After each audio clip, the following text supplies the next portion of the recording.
Can I just check that we are all aware that culture is a man-made thing?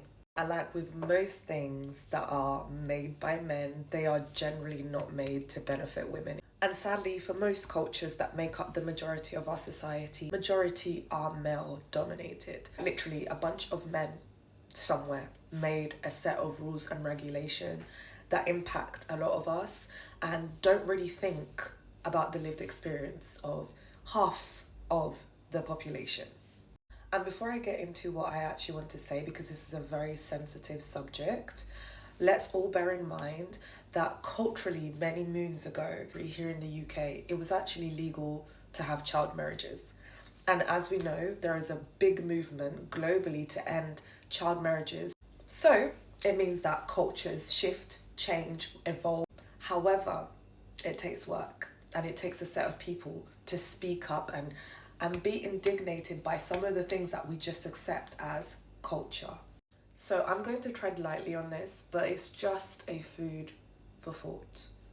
When I hear stories of mothers who have given birth to babies and experienced a loss at some point, and they choose not to see their baby, I understand that as a level of obviously shock. That's part of it. However, we should be guided to understand that we can still bond with our children, right? Make sure that we have that information. But when people say that culturally it's not acceptable in that culture, I have a problem with that. And I think we should shake things up. Like, where are the Angela Davises of this world? Because let's be so for real.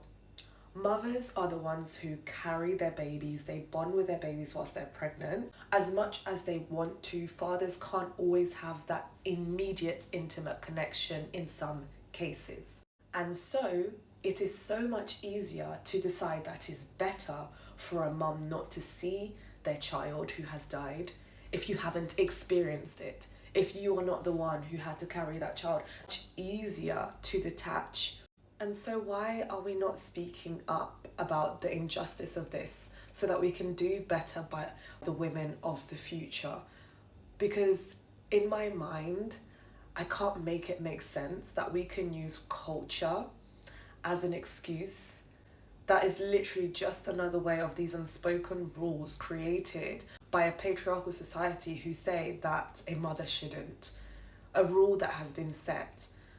If whales and elephants can spend the time to connect with their babies who are stillborn, why the heck can we as human beings not?